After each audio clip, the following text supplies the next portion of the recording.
뉴스 시작합니다. 저는 동정민입니다. 김민석 국무총리 후보자 인사청문회 오늘이 마지막 날 이틀째인데 결국 맹탕으로 마무리되고 있습니다. 25년 만에 첫 증인이 없는 청문회. 여러 의혹들은 입증된 게 없고 그렇다고 야당이 총리의 자질을 제대로 검증하지도 못했습니다. 털릴 만큼 털렸다는 후보자 그리고 여야 모두 자기 할 말만 하고 끝나는 모양새. 정작 국민들 손에 쥐어진 건 없는 청문회였습니다. 첫 소식 손인혜 기자입니다. 김민석 국무총리 후보자가 어제 새롭게 주장한 장모로부터 받았다는 생활비 2억 원. 국민의힘은 증여세를 안 낸 게 아니냐 의심하며 세금 신고 내역을 요청했지만 자료는 오지 않았습니다. 저는 증여세조차도 내지 않겠다는 것은 정말 너무 심하다고 생각합니다. 현금이 오고 가는데 이게 지금 뭘 어떻게 규명해서 증여세를 신고를 했다는 것도 의문이고 이 자금 출처에 대해서 저는 의문투성입니다.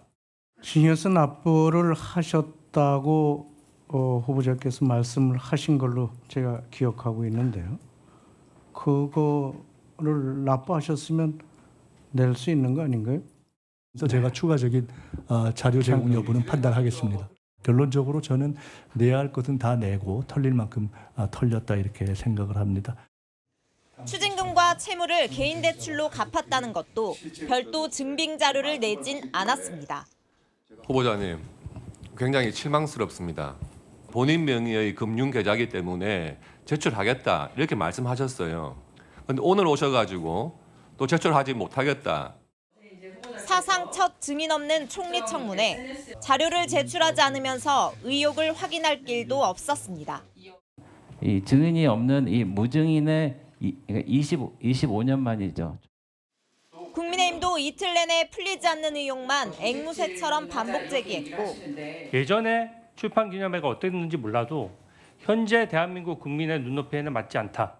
출판기념회의 취지, 신인 정치인이 알리려고 한 거 아니죠? 민주당은 엄호하기에만 바빴습니다. 차용증까지 쓰시면서 갚으려고 노력을 했고 실제로 빚을 내서 다 갚았습니다. 후보자를 매도할 필요는 없다고 봅니다. 채널A 뉴스 손인혜입니다. 오늘 조국 혁신당 소속 청문위원은 김민석 후보자에게 물었습니다. 국민통합 차원에서 조국 전 대표 사면 어떻게 생각하냐고요. 뭐라고 답을 했을까요? 남영주 기자입니다. 김민석 국무총리 후보자 인사청문위원인 황운하 조국혁신당 의원이 김 후보자에게 조국 전 조국혁신당 대표에 대한 사면 의견을 물어봅니다. 조국 대표에 대한 수사는 표적 수사였고 검찰권 남용이었습니다. 사면 복권이 필요한 것 아닌가라는 그러한 의견들이 김 후보자는 대통령 고유 권한이라면서도 받아두지 않습니다. 검찰권의 오남용으로 인한 피해의 회복 또는 구제라는 측면에서 접근되는 문제는 그건 케이스 바이 케이스 사안으로 그렇게 접근하면 사안별 파악과 확인의 문제가 있지 않겠습니까? 이제 그런 측면이 그건 있을 수 있다고 보고 사건별로 다루는 접근법도 있을 수 있고 국민통합이라는 관점에서 보는 접근법도 있을 수 있고 그러면서도 윤석열 전 대통령이 처벌받을 경우 사면에 반대한다는 뜻도 밝혔습니다. 내란 문제는 국민통합이라는 이름으로 원칙이 훼손되거나 타협될 수는 없는 문제 아닌가. 이어 질의에 나선 배준영 국민의힘 의원이 재차 묻습니다. 조국 전 장관의 사면 문제를 말씀하셨는데 통합의 범주에는 포함되는 것처럼 이제 국무총리 후보자가 말씀하셨는데 사면은 대통령의 고유 권한이긴 하지만은 국무회의 의결 사항입니다. 국민의 어떤 민심은 이번 내란과 관련된 부분, 그 핵심과 관련된 부분에 대한 사면 내지는 어떤 법적 처단을 유예되면 안 된다는 국민의 판단이 있을 것 같다. 국민 통합 관점에서 조국 전 대표 사면 가능성은 있어도 윤석열 전 대통령은 안 된다는 뜻을 재차 밝힌 겁니다.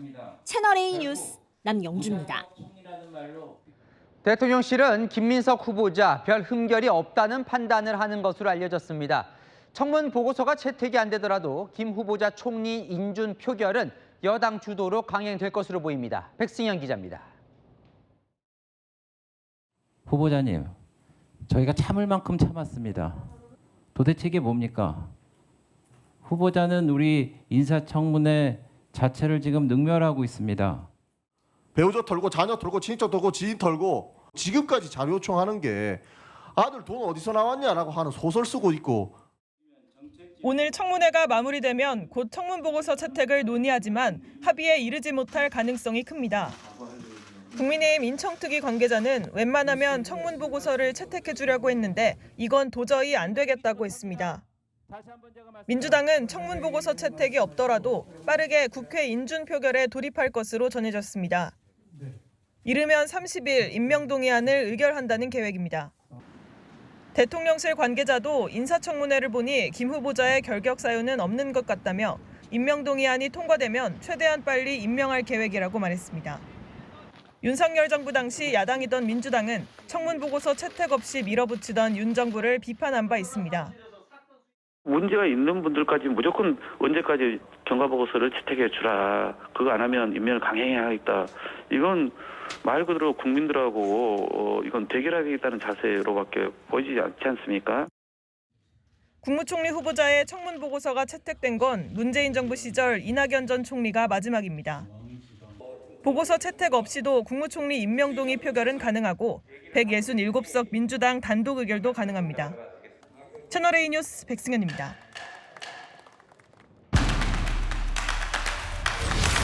네, 정치부로 올해 출입한 이남희 선임 기자와 좀 알아볼 게 있습니다. 인사청문회를 이제 어제 오늘 했어요. 네. 야, 근데 완전히 검증 제로 맹탕 청문회라는 비판이 쏟아집니다. 그러니까요. 보니까 인사청문회의 본질은 도덕성과 자질 검증입니다. 김인석 후보자 청문회, 먼저 도덕성의 경우는요. 후보자가 자료를 안 냈습니다. 또 여야가 증인 채택조차 못해서 제대로 검증 안 됐습니다. 게다가요, 야당인 국민의힘은 신상 파헤치기 주력하느라 제대로 자질도 따져묻지를 못했습니다. 국민의힘 어제 김 후보자가 국가 채무 비율 잘못 대답하는 걸 보고서야 그제서야 오늘 오후 정책 질문에 조금 더 주력을 한 상황이었습니다. 그런데 사실 또 돌이켜보면 인사청문회에서 뭔가 밝혀낸 걸 제가 본 적은 별로 없는 것 같아요. 최근에는 그런데요. 과거를 보면 이제 2000년에 도입이 됐잖아요. 김대중 정부 때 기억하시겠지만은 장상 총리 후보자가 부동산 투기 또 자녀 이중 국적 문제로 또 이어서 지명된 장대환 총리 후보자도 부동산 투기 등 논란으로 국회 인준 받지 못했었습니다. 그런데요, 25년간 정치권이 일종의 노하우 차곡차곡 쌓아왔습니다. 그래서 여야 상관없이 후보자가 인사청문회에 임하는 일종의 공식이 있습니다. 예전부터 가장 많이 해온 게 시간 끌기인데요. 야당이 더 공격할 준비 못하게 자료를 최대한 늦게 내는 겁니다. 후보자들 단골 멘트, 동앵커 기억하시겠지만 이거예요. 청문회 때 답하겠습니다. 그렇다 보니 김 후보자의 경우도 청문회 첫날 그동안 한 번도 언급하지 않았던 장모의 2억 원 지원 얘기를 들고 나와서 야당의 허를 찔렀죠. 그런데 앞서 낭만 사례도 좀 보여줬는데 갈수록 인사청문회가 별로 맹탕이 되는 것 같아요. 그러니까 새로운 악재들이 쌓이고 있기 때문입니다. 보실까요? 제가 십수년간 지켜봤는데 예전에는요. 늦게 주더라도 자료 제공하긴 했어요. 근데 점점 안 하는 추세입니다. 이유가 이겁니다. 개인정보니까 동의할 수 없다, 못 주겠다 이건데요. 김민석 후보자의 경우는 논란의 핵심이 재산 증식 어떻게 했냐였잖아요. 그런데 김 후보자 해명만 들어보면 수익과 지출 숫자는 대체로 맞아 보입니다. 하지만 자료를 안 냈죠. 증인도 없었죠. 그러니까 100% 확인됐다고 보긴 어려운 거죠. 네. 새로 등장한 게 또 있어요. 메신저도 공격해요, 이제. 그러니까요. 메신저 공격, 그러니까 후보자 검증하는 자리잖아요. 그런데 공격수인 청문위원 검증하는 계속 주객전도인 상황이 벌어지고 있는 겁니다.